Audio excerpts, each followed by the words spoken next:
ਅੱਜ ਦੀਆਂ ਖਬਰਾਂ ਵੱਲ ਚੱਲੀਏ ਤੇ ਲੈਬਨਾਨ ਤੇ ਇਜ਼ਰਾਈਲ ਦੇ ਵਿੱਚ ਜਿਹੜਾ ਆ ਸੀਜ਼ ਫਾਇਰ 10 ਦਿਨਾਂ ਦਾ ਹੋ ਗਿਆ ਆ ਤੇ ਲੈਬਨਾਨ ਦੇ ਵਿੱਚ ਲੋਕ ਖੁਸ਼ੀ ਮਨਾ ਰਹੇ ਆ, ਭੰਗੜੇ ਪਾ ਰਹੇ ਹੈਗੇ ਆ। ਯੂਐਸ ਦੇ ਪ੍ਰੈਜ਼ੀਡੈਂਟ ਡੋਨਲਡ ਟਰੰਪ ਉਹਨਾਂ ਨੇ ਫਿਰ ਕਿਹਾ ਆ ਵੀ ਈਰਾਨ ਦੇ ਵਿੱਚ ਜਿਹੜੀ ਜੰਗ ਆ ਬੜੀ ਛੇਤੀ ਖਤਮ ਹੋਣ ਜਾ ਰਹੀ ਆ, ਵੈਰੀ ਕਲੋਜ਼। ਇਹ ਉਹਨਾਂ ਨੇ ਕਿਹਾ ਆ ਵੀ ਅੱਜ ਉਹ ਇੱਕ ਜਿਹੜਾ ਨਵਾਡਾ ਦੇ ਵਿੱਚ ਭਾਸ਼ਣ ਦੇ ਰਿਹਾ ਸੀ, ਉੱਥੇ ਉਹਨਾਂ ਨੇ ਦੱਸਿਆ ਤੇ ਕਹਿੰਦੇ ਵੀ ਤਹਿਰਾਨ ਦੇ ਨਾਲ ਜਿਹੜੀ ਗੱਲਬਾਤ ਆ ਪਾਕਿਸਤਾਨ ਦੀ ਕੈਪੀਟਲ ਇਸਲਾਮਾਬਾਦ ਦੇ ਵਿੱਚ ਇਸ ਵੀਕਐਂਡ ਫੇਰ ਸ਼ੁਰੂ ਹੋਣ ਜਾ ਰਹੀ ਆ। ਇੱਕ ਕੁਐਸਚਨ ਦੇ ਆਨਸਰ ਵਿੱਚ ਉਹਨਾਂ ਨੇ ਦੱਸਿਆ ਵੀ ਹੋ ਸਕਦਾ ਮੈਂ ਵੀ ਇਸਲਾਮਾਬਾਦ ਜਾਵਾਂ। ਸੋ ਯੂਐਸ ਦੀਆਂ ਫੋਰਸਿਸ ਪੂਰੀ ਤਰ੍ਹਾਂ ਕਹਿੰਦੇ ਲੌਕ ਤੇ ਲੋਡਡ ਆ, ਜਿਹੜੇ ਹੈਗਸਤ ਆ ਉਹ ਕਹਿ ਰਹੇ ਆ। ਹੁਣ ਇੱਕ ਪਾਸੇ ਟਰੰਪ ਹੁਣੀ ਇਹ ਕਹਿ ਰਹੇ ਆ ਵੀ ਡੀਲ ਇਰਾਨ ਦੇ ਨਾਲ ਆਲਮੋਸਟ ਕਲੋਜ਼ ਆ ਤੇ ਹੈਗਸਤ ਹੁਣੀ ਇਹ ਕਹਿ ਰਹੇ ਆ ਵੀ ਸਾਡੇ ਜਿਹੜੀਆਂ ਫੋਰਸਿਸ ਆ ਉਹ ਲੌਕ ਤੇ ਲੋਡਡ ਹੈਗੀਆਂ ਆ ਜੇ ਇਨ ਕੇਸ ਡੀਲ ਨਹੀਂ ਹੁੰਦੀ ਹੈਗੀ।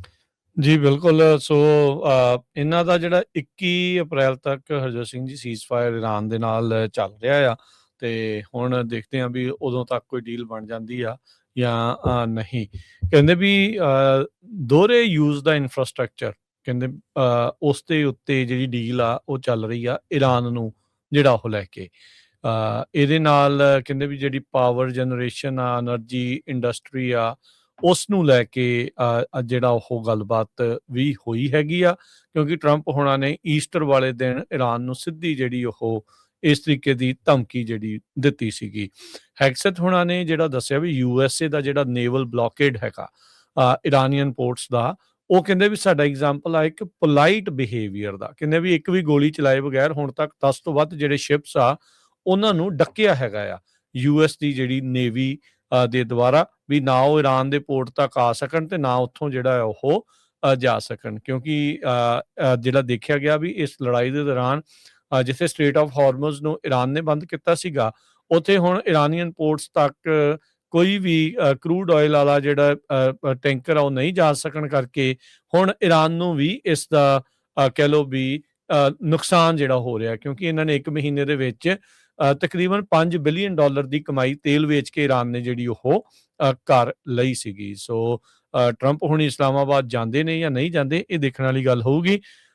ਮੇਰੇ ਹਿਸਾਬ ਦੇ ਨਾਲ ਜਾਣਾ ਉਹਨਾਂ ਦਾ ਫਾਇਦੇਮੰਦ ਹੋਊਗਾ ਜੇ ਇਰਾਨ ਦੇ ਨਾਲ ਸਿੱਧੀ ਗੱਲਬਾਤ ਕਰਦੇ। ਕਾਰਨ ਉਹਦੇ ਵਿੱਚ ਇਹ ਆ, ਪਿਛਲੀ ਵਾਰੀ ਜਿਹੜੇ JD ਵੈਂਸ ਆ ਉਹਨਾਂ ਨੂੰ ਤਾਂ ਸਿੱਧੀ ਕਾਲ ਆ ਗਈ ਸੀਗੀ ਨੇਤਨਿਆਹੂ ਦੀ, ਤੇ ਉਸ ਤੋਂ ਬਾਅਦ ਦੇ ਵਿੱਚ ਪਾਸਾ ਹੀ ਪਲਟ ਗਿਆ ਗੱਲਬਾਤ ਦਾ। ਤੇ ਟਰੰਪ ਹੁਣਾਂ ਨੂੰ ਸਿੱਧੀ ਕਾਲ ਕਰ ਸਕਣਗੇ ਜਾਂ ਨਹੀਂ ਕਰ ਸਕਣਗੇ, ਜਾਂ ਜੇ ਉਹ ਡੀਲ ਬਣਾਉਣ ਦੇ ਲਾਗੇ ਹੋਏ ਤਾਂ ਉਹ ਔਖਾ ਆ। ਇਜ਼ਰਾਈਲ ਨਹੀਂ ਚਾਹ ਰਿਹਾ, ਅੰਦਰ ਖਾਤੇ ਇਜ਼ਰਾਈਲ ਨਹੀਂ ਚਾਹੁੰਦਾ ਵੀ ਕਿਸੇ ਤਰੀਕੇ ਦੀ ਅਮਰੀਕਾ ਦੀ ਟਰੰਪ ਦੀ ਜਿਹੜੀ ਡੀਲ ਆ ਉਹ ਇਰਾਨ ਦੇ ਨਾਲ ਜਿਹੜੀ ਉਹ ਬਣੇ, ਕਿਉਂਕਿ ਪਹਿਲਾਂ ਵੀ ਡੀਲ ਜਿਹੜੀ ਇਹਨਾਂ ਦੀ ਬਣੀ ਸੀਗੀ ਤੇ ਇਜ਼ਰਾਈਲ ਹੀ ਉਸ ਡੀਲ ਦੇ ਉੱਤੇ ਭਾਨੀ ਮਾਰਨ ਦੀ ਜਿਹੜੀ ਉਹਨਾਂ ਦੀ ਕੋਸ਼ਿਸ਼ ਜਿਹੜੀ ਉਹ ਸੀਗੀ। ਸੋ ਇਹ ਜਿਹੜੀ ਸਿਚੁਏਸ਼ਨ ਇਸ ਟਾਈਮ ਉੱਥੇ ਬਣੀ ਪਈ ਆ। ਸੋ ਦੇਖਦੇ ਆ ਵੀ ਅਸਲ 'ਚ ਜਿਹੜੇ ਟਰੰਪ ਹੋਣਾ ਨੇ ਗੱਲ ਆਖੀ ਆ ਐਂਡਿੰਗ ਪ੍ਰੈਟੀ ਸੂਨ, ਉੱਦਾਂ ਇਹ ਬਿਆਨ ਟਰੰਪ ਹੋਣਾ ਨੇ ਅੱਜ ਤੋਂ ਕੁਛ ਵੀਕ ਪਹਿਲਾਂ ਵੀ ਆਖਿਆ ਸੀਗਾ, ਦਿੱਤਾ ਸੀਗਾ, ਤੇ ਅਜੇ ਤੱਕ ਜਿਹੜਾ ਉਹ ਦੇਖਦੇ ਆ ਕੀ ਬਣਦਾ ਆ। ਉਧਰ ਇਜ਼ਰਾਈਲ ਤੇ ਜਿਹੜੇ ਲੈਬਨਾਨ ਦੀ ਸੀਜ਼ ਫਾਇਰ ਦੇ ਵਿੱਚ ਜਿੱਦਾਂ ਦੱਸਿਆ ਵੀ ਭੰਗੜੇ ਪੈ ਰਹੇ। ਇਜ਼ਰਾਈਲ ਦਾ ਬਿਆਨ ਇਹ ਆਇਆ ਆ ਵੀ ਜੇ ਸਾਨੂੰ ਕਿਸੇ ਵੀ ਟਾਈਮ ਏਦਾਂ ਲੱਗਾ ਵੀ ਸਾਡੇ ਲਈ ਖਤਰਾ ਆ ਤਾਂ ਅਸੀਂ ਮੁੜ ਦੁਬਾਰਾ ਹਮਲਾ ਜਿਹੜਾ ਆ ਉਹ ਕਰ ਸਕਦੇ ਹੈਗੇ ਆ। ਹਿਜ਼ਬੁੱਲਾ ਨੇ ਜਿਹੜਾ ਦੱਸਿਆ ਵੀ ਪਿਛਲੇ 24 ਘੰਟਿਆਂ ਦੇ ਵਿੱਚ 75 ਹਮਲੇ ਉਹਨਾਂ ਨੇ ਇਜ਼ਰਾਈਲੀ ਫੋਰਸਿਸ ਦੇ ਉੱਤੇ ਕੀਤੇ ਜਿਹੜੇ ਉਹ ਹੈਗੇ ਆ। ਸੋ ਹੁਣ 10 ਦਿਨਾਂ ਦੀ ਇਹਨਾਂ ਦੀ ਜਿਹੜੀ ਸੀਜ਼ ਫਾਇਰ ਆ ਉਹ ਅੱਜ ਐਲਾਨੀ ਗਈ ਆ, ਜੋ ਕਿ ਹੁਣ ਤੋਂ ਕੁਝ ਘੰਟੇ ਪਹਿਲਾਂ ਜਿਹੜੀ ਉਹ ਸਟਾਰਟ ਹੋ ਚੁੱਕੀ ਆ। ਲੈਬਨਾਨ ਦੀ ਆਰਮੀ ਇਹ ਰਿਪੋਰਟ ਕਰ ਰਹੀ ਆ ਇਜ਼ਰਾਈਲ ਦੇ ਦੁਆਰਾ ਜਿਹੜੀਆਂ ਸੀਜ਼ ਫਾਇਰ ਆ ਉਸ ਦੀ ਵਾਇਲੇਸ਼ਨ ਕੀਤੀ ਗਈ ਹੈਗੀ ਆ।